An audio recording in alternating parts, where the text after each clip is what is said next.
இது மகிமை நேரம். இந்த 3ஆம் நாளின் காலை வேளையிலே நாம் இந்த வாரம் முழுவதுமாக நாம் தியானிக்க இருக்கின்ற தலைப்பு ஞாபகம் இருக்குதா எல்லாருக்கும்? என்ன தலைப்பில் நாம் தியானித்து கொண்டு வருகிறோம்? நமது கடமைகள் என்னென்ன? என்ன வேதத்தின் அடிப்படையிலே நம்முடைய கடமைகள் என்னென்ன என்று சொல்லி தியானித்து வருகிறோம். முதல் நாளிலே பார்த்தோம், தேவனுக்கு பயந்து நடப்பது நம்முடைய கடமை என்று சொல்லி பார்த்தோம். 2வது நாளிலே சுவிசேஷத்தை பிரசங்கிப்பது நம்மேல் விழுந்த கடமை என்று சொல்லி பார்த்தோம்.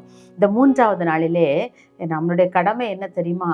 ஆண்டவருக்கென்று ஊழியம் செய்வது நம்முடைய கடமை என்று சொல்லி நாம் வேதத்திலே பார்க்கலாம்.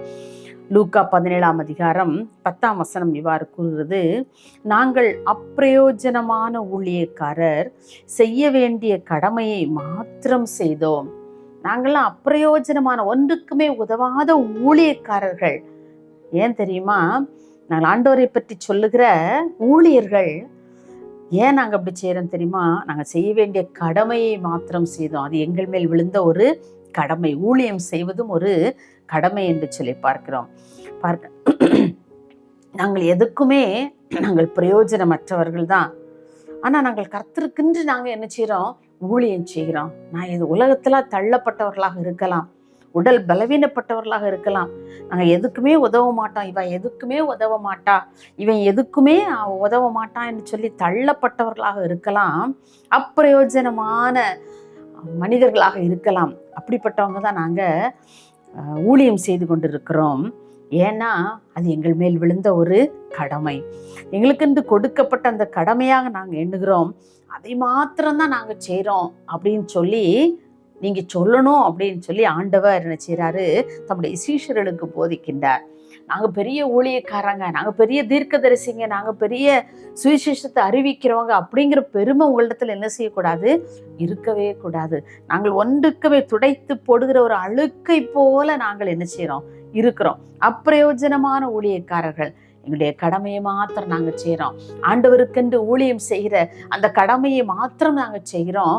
எங்களிடத்திலே ஒன்றுமே இல்லை, பெருமை பாராட்டுவதற்கு எங்களிடத்திலே ஒன்றுமே இல்லை என்று சொல்லி ஆண்டவர் தம்முடைய சீஷர்களுக்கு, நீங்கள் இப்படித்தான் நடக்கணும், நீங்கள் போகிற இடங்களிலே ஊழியம் செய்யும் பொழுது உங்களுக்குள்ளே பெருமை வேண்டாம், நீங்கள் பெருமை பாராட்ட வேண்டாம். நாங்கள் இப்படிப்பட்ட அப்பிரயோஜனமான ஊழியக்காரர்கள் தான். என்ற கடமையை மாத்திரம்தான் நாங்கள் செய்கிறோம். மனிதர்கள் எங்களை போற்ற வேண்டாம் அப்படின்னு சொல்லி தான் நீங்கள் போதிக்கணும்னு சொல்லி இயேசு கிறிஸ்து தம்முடைய சீஷர்களுக்கு சொல்லுகின்றார்.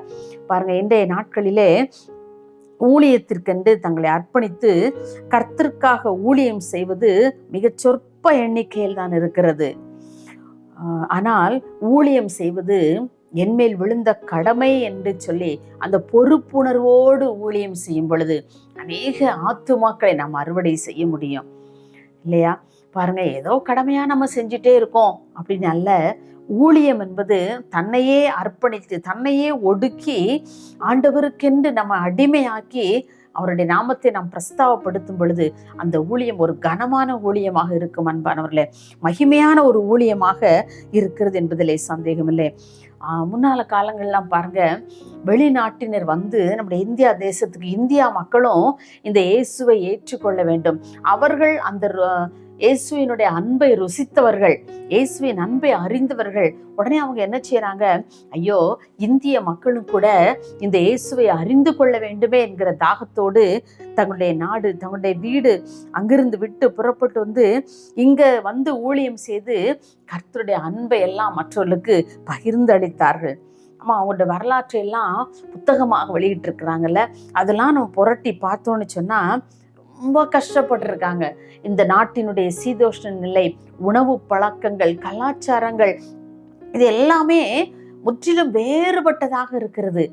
ஆனா அந்த சூழ்நிலையில் கூட அதையெல்லாம் மறந்து, தன்னுடைய குடும்பத்தை, பெற்றோரை, வீட்டையே மறந்து இந்த இந்திய மக்களும் கூட ஆண்டோடைய அன்பை புரிந்து கொள்ள வேண்டும் என்று சொல்லி அநேகர் வந்து நம்முடைய இந்திய தேசத்திலே ஆண்டவருடைய சுவிசேஷ விதையை நினைச்சிருக்காங்க, விதைத்திருக்கிறார்கள். ஆண்டவருக்கென்று ஊழியம் செய்திருக்கிறார்கள். இன்றைக்கு அதன் பயனாகத்தான் இன்றைக்கு இந்தியா தேசம் ஆண்டவரை அறிந்து கொண்டிருக்கிறது.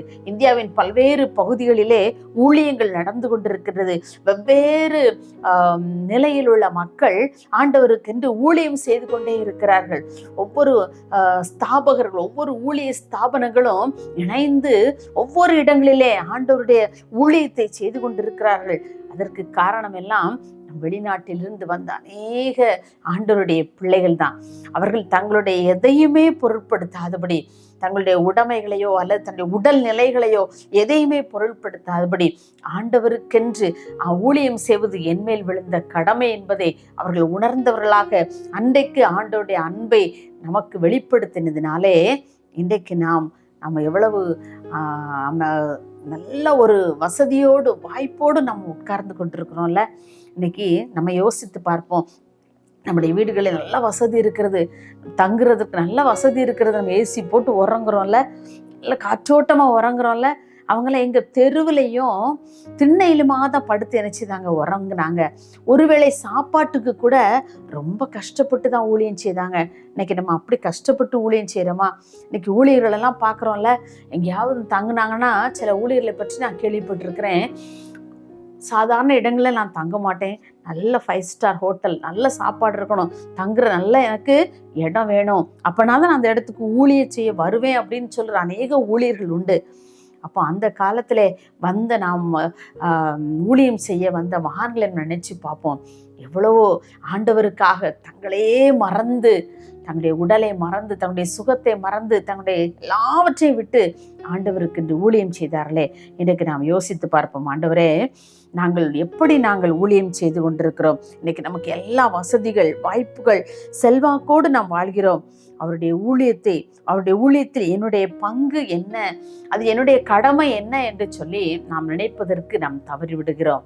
ஆகவே எனக்கு அன்பானவர்களே, இதை கேட்டுக்கொண்டிருக்கிறவர்களே, ஊழியம் செய்வது என்னுடைய கடமை என்பதை நாம் உணர்ந்து ஒவ்வொரு நாளும் ஆண்டவரே நான் உமக்கென்று நான் ஊழியம் செய்ய வேண்டும். உலகத்தில் நம்ம நிறைய யோசிக்கிறோம். நான் என்னுடைய பிற்காலத்தில் நான் என்னுடைய படிப்பை முடித்த பிறகு நான் அடுத்தது தொடர்ச்சியாக என்னுடைய மேற்படிப்பை படிப்பதா, அல்லது ஏதாவது ஒரு தொழில்துறையை சார்ந்த ஒரு படிப்பை படிப்பதா, அல்லது ஏதாவது பணிக்கு செல்வதா, இல்லை ஏதாவது ஒரு எக்ஸாம் நான் உட்காந்து படித்து எழுதிட்டு இருக்கிறா, ஏதாவது ஒரு உயர்ந்த நோக்கத்தோடு நாம் செயல்படுகிறோமே ஒழிய நம்ம ஆண்டவருக்கென்று நானும் ஊழியம் செய்யணும் அப்படின்னு சொல்லி நம்ம நினைக்கிறோமா? இல்லை, நம்ம நினைக்கிறது இல்லை.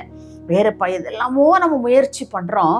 ஆனா ஆண்டவருடைய அந்த உன்னதமான அந்த ஊழியத்தை நாம் செய்வதற்கு நம்மை அர்ப்பணிப்பதில்லை.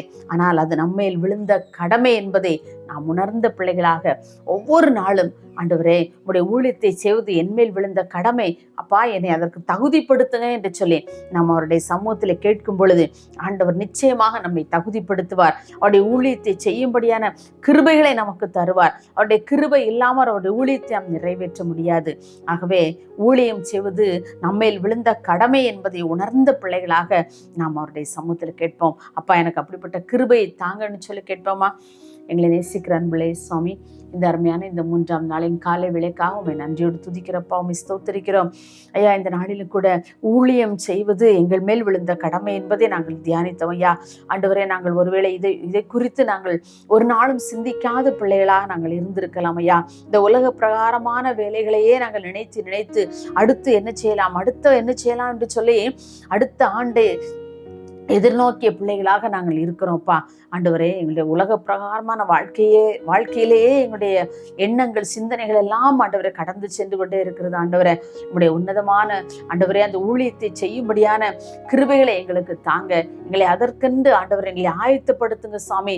ஆண்டவரே, அந்த உன்னதமான அந்த ஊழியத்தின் பாதையில் நாங்கள் செல்லும் பொழுது எங்களுடைய வாழ்க்கையில ஏற்படுகிற எத்தனை ஆசீர்வாதங்கள், எத்தனை சந்தோஷம், எத்தனை மனமகிழ்ச்சி, அதை பிள்ளைகள் ஒவ்வொரு பெற்றுக்கொள்ளும்படியான கிருபையை தந்து ஒவ்வொருவரையும் கர்த்தர் ஆசீர்வதிக்கும்படியா ஜெபிக்கிறார்.